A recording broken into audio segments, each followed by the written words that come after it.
This is Wide Angle with Ashok Vyas.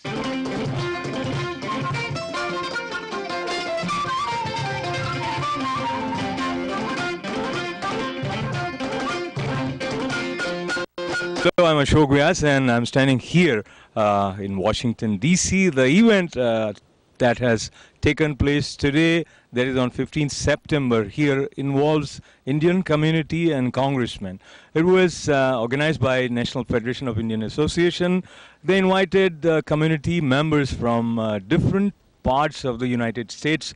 So you had representatives from California to Connecticut, New Jersey, of course, D.C., and various other parts of United States, and they all wanted to see how collectively Indian community can work with the representatives. And there was a forum wherein you could raise issues that are of concern to you. As chairman of the India Caucus, I had an opportunity to meet with Ambassador Shankar as she was leaving, and welcome Ambassador Rao as her first meeting here coming in to Washington, D.C. I want to share with you that I think this relationship is on the right course. As the Prime Minister told me, the relationship ever since the Indian-American Nuclear Energy Framework Agreement, I carried that on the House floor, he said, ever since that achievement, the relationship is irreversible. And I believe that's true. Regardless of political party in India or here in the United States, I think the relationship is irreversible. But I do think there are a lot of things we could do to improve that relationship.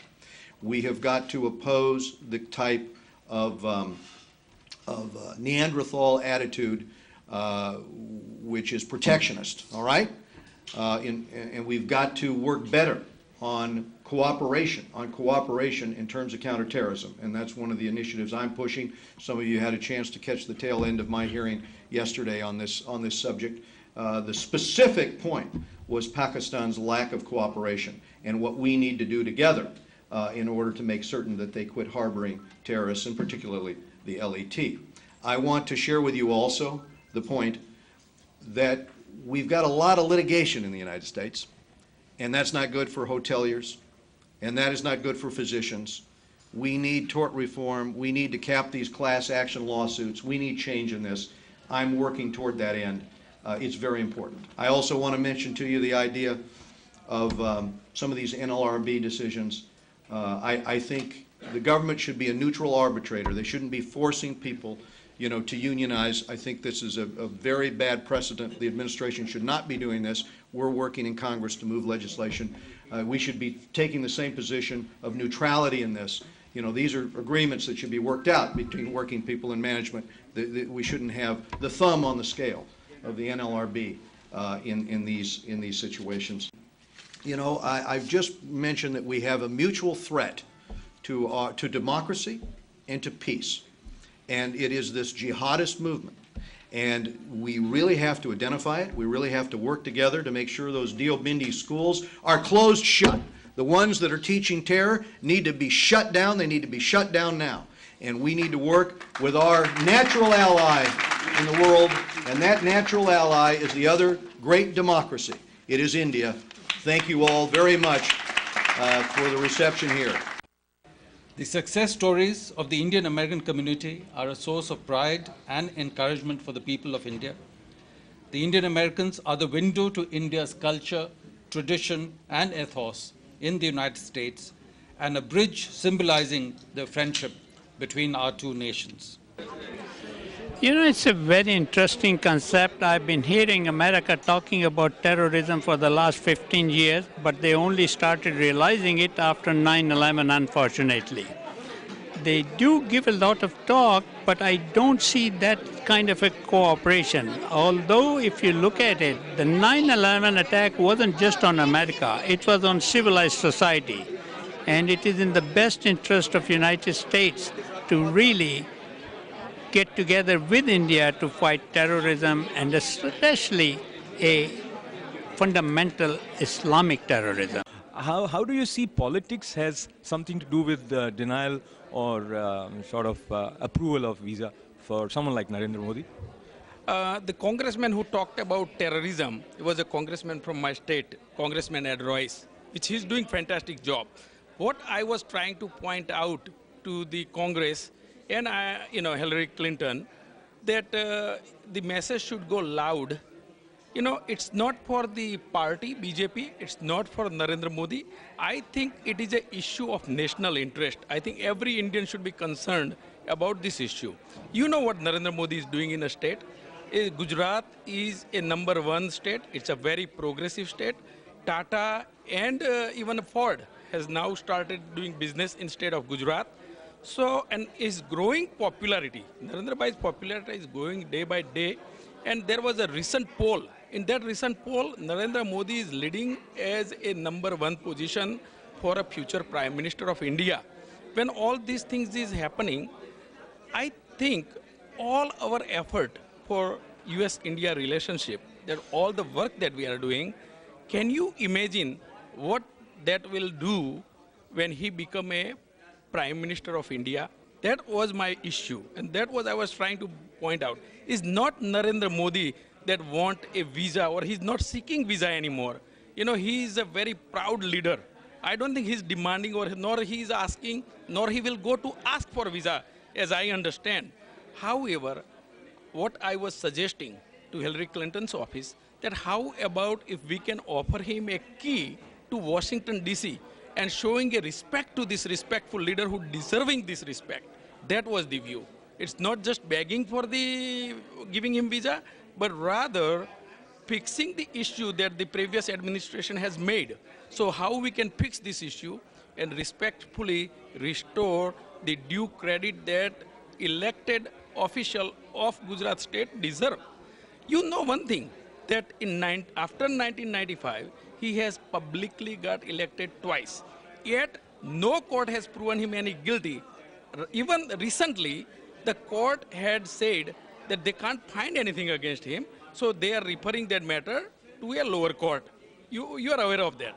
With all this background, I think USA would do better job, in my opinion, and for better for US-India relationship, that maybe get invited to a sister state relationship invitation, like we have a relationship with California state and state of Gujarat are a sister state.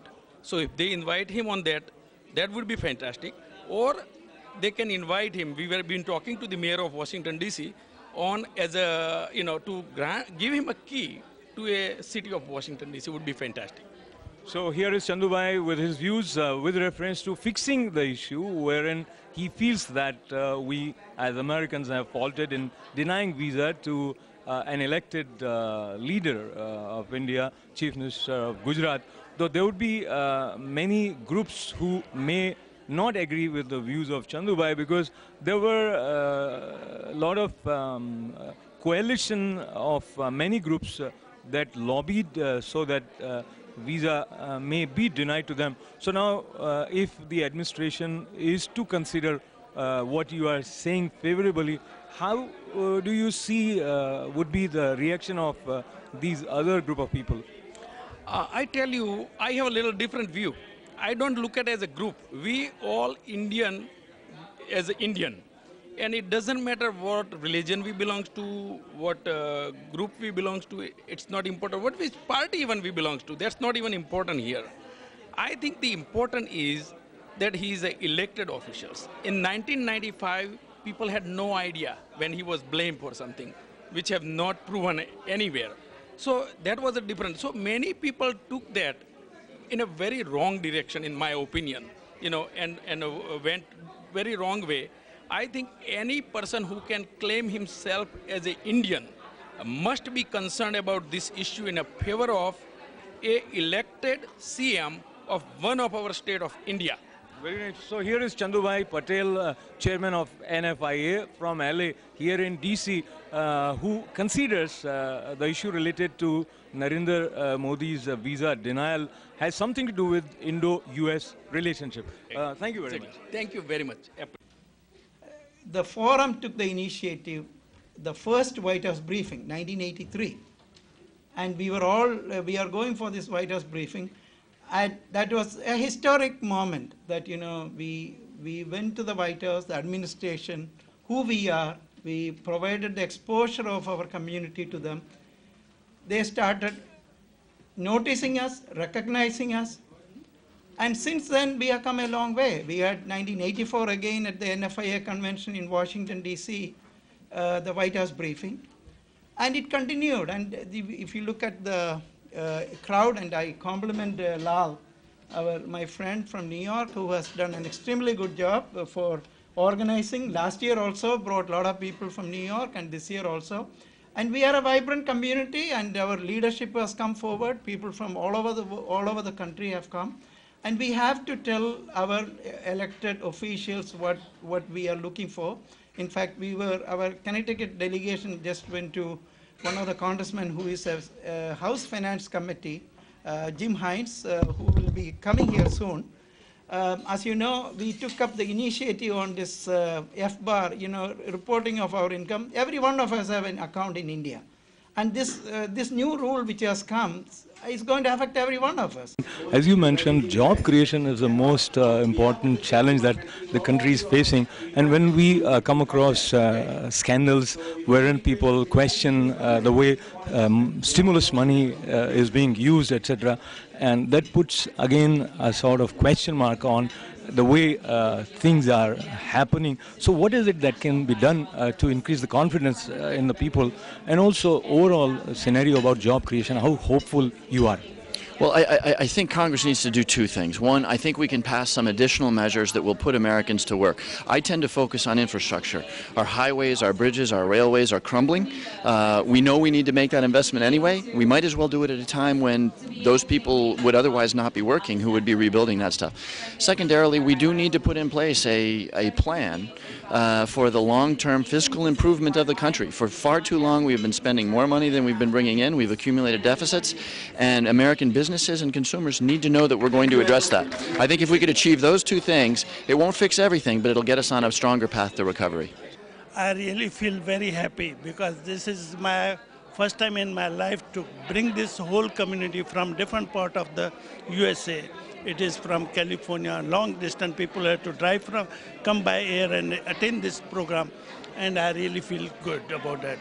Why do you feel it is important to have this kind of congressional luncheon with Indian community, and what kind of possible impact this may have? It is very important because so many people don't know what is Congress. People had their ideas, how they can help us. This way they learn how to question them and they ask for their rights. Earlier, during these kind of congressional luncheons, we as Indian community used to have many congressmen addressing our community. This time the number was very thin. Do you think, in spite of Indian clout in terms of India's presence being recognized in America has increased so much, what could have been the reason of such a thin number of presence of congressmen to address Indian community? Indian community had always a large number of congressmen and senators who had to attend the congressional luncheon.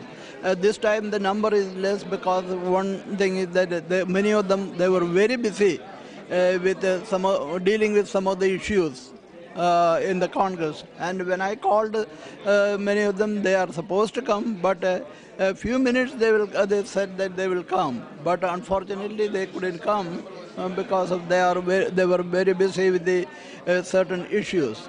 And also there are fractions of other organizations. They are also conducting the same type of congressional luncheon, not congressional luncheon. They also invite the congressmen and senators for certain their programs. So once they are there, they are also meeting the congressmen and senators there. And those people, they may not be coming again the same day or the second day.